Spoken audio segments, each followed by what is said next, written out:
absolute thrill to be here. I can't tell you how excited I am.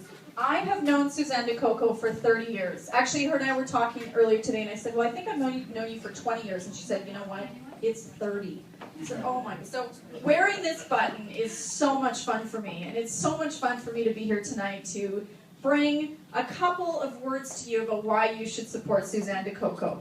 First of all, thank you for having me here with you today. Thank you for organizing this beautiful event and all of you taking your time out of your day. I'm here with JP, my family, McKenna and Garrison, and they're very thrilled. Yeah.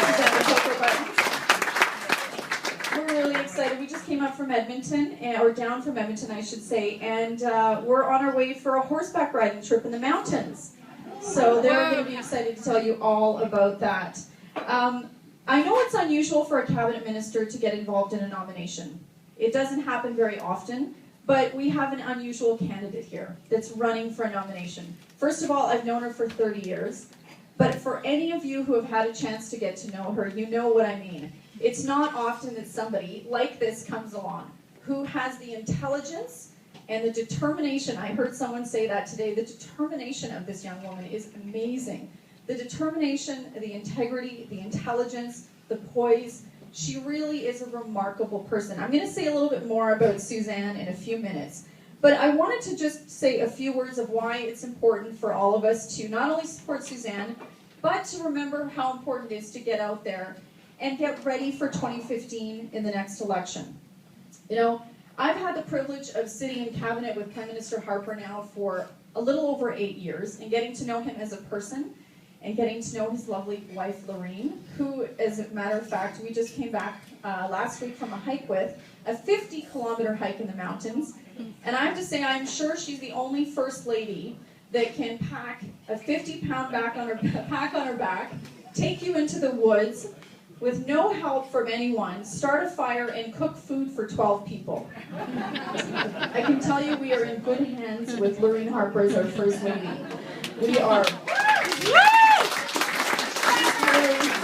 really a remarkable person, but we're also in good hands with Prime Minister Harper for a number of reasons. First of all, I've had a chance to get to know him as a person, and there's no one I work with that has more integrity, and no one I work with that works as hard as he does, and he expects the same from all of us, and the same from all of us on his team, and he gets that.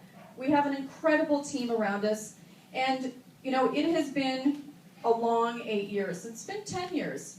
And I've had a chance to sit with him and watch him as a person. And I'm sure there's people that change with as they gather influence, as they gather power. But this man has remained unchanged. He is, and anyone who in this room who knows him knows what I mean. He is a regular person. A guy who loves to go to a football game, loves to go to a hockey game, and of course he always pays for his own ticket. He loves to be around just regular people, take his kids to their volleyball game and sit and listen to what parents talk about, what other parents like him and Lorraine talk about. And when he does that, he hears from them about what they want their country to be like. And that's the kind of things that all of us do as MPs, and bring that back to Ottawa, and we talk about that. And it's just so incredibly fulfilling to sit at the cabinet table with somebody who's actually running the country, that talks to regular people and sounds like a regular person. He really truly is. He is a person full of integrity and full of common sense. And you know, when you look at where he's brought this country, it really is amazing. I mean, look at the world. It is an uncertain place. It truly is, from a security point of view, whether it's Iraq, Afghanistan, Syria.